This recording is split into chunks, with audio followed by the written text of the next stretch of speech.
अभी जो आपके जितने दिन बचे हैं मनुष्य जीवन के, ये प्राय प्रश्न बना रहता है, मुझसे पाप हो गए, क्या क्षमा कर देंगे भगवान? तो ध्यान से सुनिए, मनुष्य जीवन में अभी जो आपके दिन बचे हैं, यदि उन दिनों का ज्ञान पूर्वक सदुपयोग करें, अर्थात नाम जप करते हुए पूर्व में जो पाप किए पुनः ना होने पावे, तो मैं तुम्हें वचन देता हूं कि तुम्हारे सारे पाप मेरे प्रभु क्षमा कर देंगे।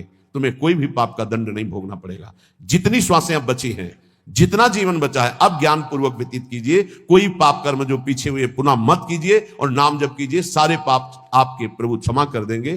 गीता जी, सर्वधर्मान परित्यज्य माम एकम शरणम ब्रज अहम त्वाम सर्व पापेभ्यो मोक्षयिष्यामि मा शुचा। श्री भगवान के वचन है। जो आंतरिक काम क्रोधादि रोग हैं, इनको नष्ट करने के लिए 5 औषधियां हैं।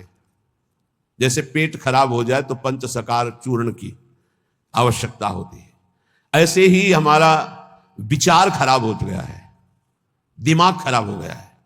सत्य वस्तु को भूलकर असत में रमण करना पागलों का कार्य है। वो सत्य मार्ग के पथिकों को पागल समझते हैं और सत्य मार्ग के पथिक उनको समझ रहे हैं कि इतना कीमती जीवन तुम व्यर्थ में नष्ट कर रहे हो। और वो समझ रहे हैं मानव जीवन को एक ऐसे बर्बाद कर रहे हैं, ना कोई भोग भोग रहे हैं, ना कोई धन संचय कर रहे हैं, इनका जीवन ही बर्बाद हो रहा है। वो नहीं समझ पाते।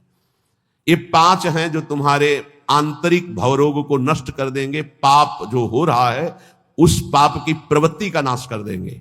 5, पहला सत्संग। सत्संग, अगर भगवान की कृपा हुई है तभी सत्संग प्राप्त होता है।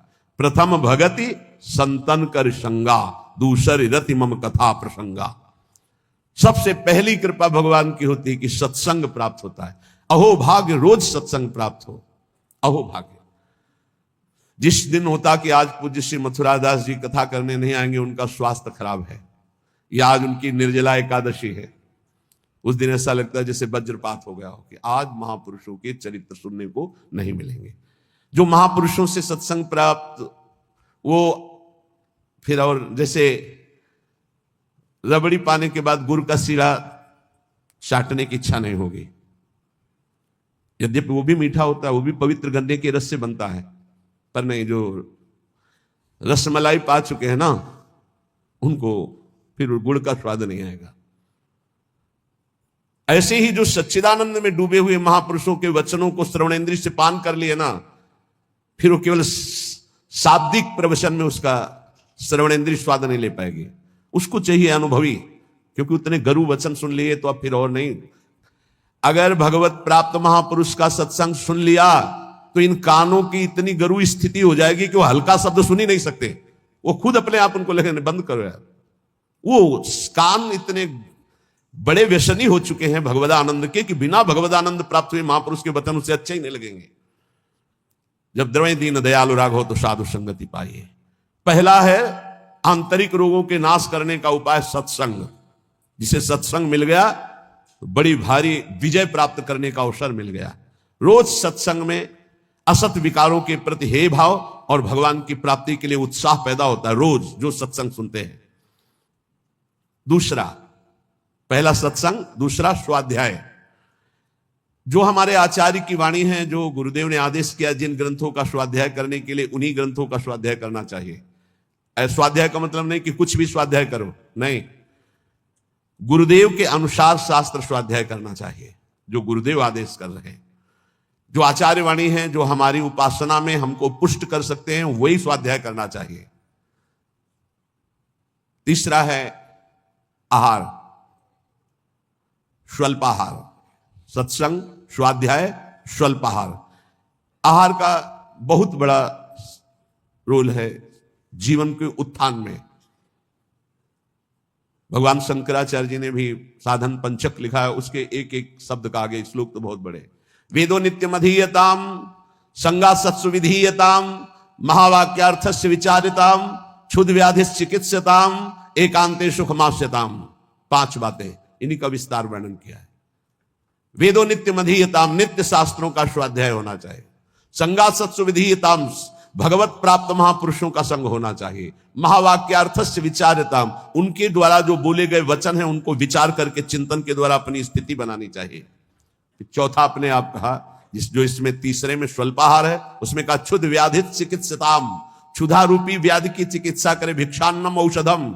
जैसे व्याधि की औषधि के द्वारा, तो क्षुधा रूपी व्याधि की भिक्षान्न के द्वारा विरक्त और धर्म के द्वारा कमाए हुए अन्न से ग्रस्त, वो भी स्वल्पाहारम, भूख से कम।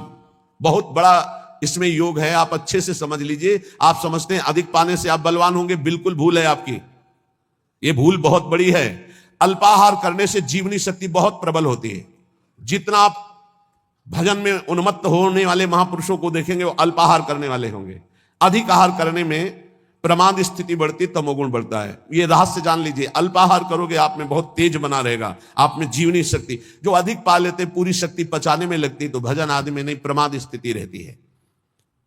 चौथा जो उसमें लिखा है, एकांते सुखमास्यताम, इसमें लिखा है रात्रि के चौथे प्रहर में भागवती क्रियाओं का अनुष्ठान करना चाहिए।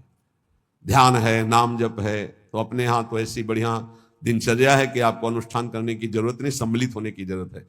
जो प्रातःकालीन बेला पर जग करके भागवती का अनुष्ठान करता है, वो आंतरिक विकारों पर विजय प्राप्त कर लेता है। स्वप्न दोष 4 बजे सोने वाले को ही बहुत जोर के होते हैं। जो प्रातः 3 बजे से जग जाते हैं, 10 बजे के बाद सोते हैं, स्वप्न दोष होने की संभावना ही नहीं रहती। यदि वो सावधान है तो गलत क्रिया करते हैं, गलत भोजन करते हैं, तो उनकी बात अलग है। नहीं, समय ही नहीं है। प्रायः 3, 4, 5, 6 इसमें स्वप्न दोष होता है प्रातःकालीन बेला पर। और जो गंदे आचरण करते हैं उनकी तो कोई चर्चा ही नहीं है। 5वां, जो कुछ साधन भजन करे, एकांत चिंतन आंतरिक, उसका चिंतन पूर्वक करे, एकाग्रता पूर्वक करे, सारी शक्ति लगा करके, बटोर करके। नाम जप करे तो नाम में, मंत्र जप करने तो मंत्र में, सत्संग सुने तो सत्संग के वाक्यों में। ये 5 हैं जिनके द्वारा हम आंतरिक विकारों पर विजय प्राप्त कर लेते हैं। पहला सत्संग, दूसरा स्वाध्याय, तीसरा अल्पाहार, चौथा प्रातःकालीन बेला पर उठकर भागवती का अनुष्ठान, 5वां जो कुछ भी करे एकाग्रता पूर्वक सारी शक्ति लगाकर उसी में। जो अपने ऊपर हर समय ईश्वर की, आराध्य देव की कृपा का अनुभव करता रहता है, ये बहुत बड़ी बात है। हर परिस्थिति में बड़ी कृपा, श्री जी की बड़ी कृपा, श्री जी की बड़ी कृपा। एक हमने संत भगवान को देखा, वो बल्ब ऐसे लगा रहे थे तो चूक हो गई, तो वही किसी कनेक्शन में कहीं छू गए, मारा ऐसा झटका, तो सीढ़ी गिरी, सीढ़ी से सीढ़ियों पे आकर के गिरे, उससे नीचे चबूतरे के नीचे आके गिरे, काफी चोट लग गई थी। तो दौड़ करके उनको उठाया, तो उनका बड़ी कृपा, निपट गए, बड़ी कृपा, निपटा दिया प्रभु ने, बड़ी बात थोड़ी में निपटा दिया, बड़ी कृपा। और मुस्कुरा रहे थे और कई जगह चोट दिखाई दे रही थी। ये संत हृदय, बड़ी कृपा, निपट गए, बड़े अपराध को छोटे में काट दिया, निपट गए, बड़ी कृपा। जब अपने दास के ऊपर प्रभु कृपा करते हैं, तो उसके हृदय में सद्गुणों का खजाना खोल देते हैं, जो हर समय अनुभव करता रहता, मेरे ऊपर बड़ी कृपा है। फिर उसको अपने आप में मिलाकर एक कर देते हैं, चाहे भक्ति में हो चाहे ज्ञान में, बचता एक ही है। 2 जब तक बचे तब तक विचार अभी ऊंचाई पर नहीं पहुंचे। ब्रह्म नहीं, माया नहीं, नहीं जीव नहीं काल, अपनी ही सुध ना रही, एक रहे हो नंदलाल। ना काहो सो बोलिबो, ना कोई व्यवहार, अपनी कुंवर किशोरी को जियत निहार निहार। एक तो लालजू प्रियाजू एक हैं, इनको दो न देखा जाए। जो हर समय अपने इष्ट की कृपा का अनुभव करता रहता है, तो इष्ट उसके हृदय में गुणों का खजाना खोल देता है और उसको अपने में मिला लेता है, एकता कर लेता है, अर्थात इष्टमय हो जाता है। तस्मित् तज्जने भेदा भावात्। अब उसकी दृष्टि बड़ी महिमामय, गौरवमय हो जाती है। जिधर दृष्टि जाती उधर परमात्मा तत्व का दर्शन करता है। ऐसी स्थिति सच्चिदानंद रस में भरपूर होती है, ना अहंता होती ना ममता होती है। पर यह होता उन्हीं के ऊपर है। एक होते हैं जो केवल जीव से नाम जप करते हो, जीव से गुणानुवाद करते हैं, अंतःकरण विषय चिंतन करता रहता है। ध्यान देना, बहुत उत्तम बात वर्णन हो रही। पहली बात कही कि जो जीव हर समय उपासक के कृपा का अनुभव करता रहता, बड़ी कृपा, बड़ी कृपा, दुख में भी सुख में बड़ी कृपा, उसके हृदय में गुणों का खजाना खोल देते हैं और उसको एकता में मिला लेते हैं, अपने में मिला लेते हैं भगवान। अब दूसरी बात कह रहे हैं कि उपासक कब एकता को प्राप्त होता है। बोले एक उपासक होता है बहुत ध्यान से अपने को देखना किस डिग्री में हो आप। एक उपासक होता है जो जीभ के द्वारा नाम जप करता है, जीभ के द्वारा गुणों का गान करता है, पर हृदय में विषय चिंतन होता है। दूसरा उपासक होता है जो जीभ के द्वारा नाम जप करता है, गुणानुवाद करता है, अंतःकरण भी उसी में जुड़ा हुआ होता है, ये विशेष कृपा पात्र होता है। और तीसरा उपासक होता है जो जीभ से नाम जप करता है, गुणानुवाद करता है, हृदय से जुड़ा रहता है और स्वयं लीला में डूबा रहता है, जो गाया जो चिंतन किया उसी में डूबा है। ये तीसरा, ये सर्वोपरि उपासक है, जो गाया वही चिंतन, जो चिंतन उसी में डूबा। एक गान कर रहा है लेकिन चिंतन विषय का हो रहा है, एक गान भी कर रहा है चिंतन भी कर रहा है, और एक गान भी कर रहा है चिंतन भी कर रहा है और डूबा भी उसी में है, सुध ही नहीं। यह है उत्तम अवस्था उपासक की। बहुत जोर की बात है, ऐसा ही होना चाहिए। जो जप कर रहे हैं, जो गान कर रहे हैं, उसी का चिंतन कर रहे हैं, उसी में डूब रहे हैं। पहला जो नाम जप कर रहा है, गुणगान कर रहा है, हृदय से विषय चिंतन कर रहा है, वो उसको इस लोक और परलोक के भोग परास्त कर देते हैं। बहुत सावधान, ऐसा उपासक भ्रष्ट होने में देर नहीं लगेगी। जिसका वाणी से गान हो रहा है और हृदय से भी चिंतन हो रहा है, उसको इस लोक और परलोक के भोग अच्छे नहीं लगते, पर परास्त करने की गुंजाइश है। लेकिन तीसरा जो मनन करके डूबा हुआ है, त्रिभुवन का भोग, सामर्थ्य नहीं कि उसको लुभायमान कर सके, भ्रष्ट कर सके। तीसरी बहुत ऊंची स्थिति है, जो गृहस्थी में रह करके अपने परिवार से हंसता है, बोलता है, व्यवहार करता है, खाता पीता चलता उठता बैठता है, पर ऐसे जैसे विदेश में आए हुए मेहमान। गृहस्थी में कैसे भगवत प्राप्त? बोले जो अपने परिवार के साथ हंसता है, खाता पीता बोलता व्यवहार करता है, बढ़िया सब वैसे ही, लेकिन वो ऐसे जैसे किसी मेहमान के यहां गया हो। उसको पता है रहना नहीं, देश बिराना है, ये भी छूटेंगे, शरीर भी छूटेगा, जाना है, मुझे प्रभु के पास जाना है। क्योंकि वो अपने परम प्रिय सखा प्रभु को हृदय में निरंतर चिंतन करते हुए ऊंची स्थिति को प्राप्त है कि मुझे भगवत प्राप्ति करनी है। ये सब केवल एक व्यवहार मात्र है। वो उस स्थिति में परिवार में रहता हुआ, संसार में रहता हुआ शायद ही कोई समझ पावे कि कितनी ऊंची कोटि का महात्मा है वो। गृहस्थ में रहते हुए, जो अपने परिवार में रहते हुए, प्रेम व्यवहार करते हुए, कमाते खाते हुए, हर समय भगवत स्मरण करते हुए ऐसे रहता है जैसे किसी मेहमान के यहाँ कि मुझे तो जाना है, न घर मेरा, न मकान मेरा, न वस्तु मेरी, नाथ सकल संपदा तुम्हारी, मैं सेवक समेत सुतनारी, मुझे तो आप चाहिए। देखो, जब तक तुम संसार की कामनाओं से निवृत्त नहीं होगे तो ये संसार तुम्हें फंसाए रखेगा। तुम्हारा सारा साधन भजन जो परलोक प्रदान करने वाला है, ये संसार नष्ट कर देगा। संसार की कामनाओं की जब तक निवृत्ति नहीं होती तब तक संसार फंसाए रखता है, और ये जितना साधन भजन बनता है सब खा जाता है संसार। तुम कहलाओगे भगत, लेकिन तुच्छ विषयों में अपने भजन को बेचने वाले भगत नहीं कहलाते। तुम जैसे तैसे अपनी इंद्रिय और मन को बिखेर रखा है, इंद्रियां मन तुम्हारे भजन को नष्ट कर रही है। अत्यंत तुच्छ असत जड़ दुख रूप भोगों में वो मूर्ख अपने भजन को छीन कर देता है, भजन को बर्बाद कर देता है। इसलिए इस संसार की लौकिक वस्तुओं को जो तुम्हें प्राप्त है भगवद अर्पित करके प्रसाद रूप भोगो, और निर्मल परमानंद की प्राप्ति के लिए कोई इच्छा मत करो, अपने भजन को बचा के रखो। ये पदार्थ आदि तो भगवान अपने आप तुम्हारी व्यवस्था करेंगे, तुम भजन से भगवान की प्राप्ति की चाह करो।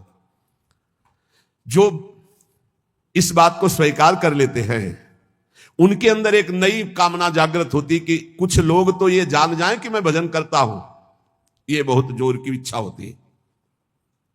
हमें और कुछ भोग नहीं चाहिए, इतना तो है कि लोग ये हमारा सम्मान कह के करें कि बड़ा भजनानंदी है, बड़ा त्यागी है, बहुत अच्छा है, गृहस्थी में रहते हुए महात्मा है या विरक्ति होते हुए कितना बढ़िया महात्मा है। ये कान सुनने के लिए लालायित रहते हैं।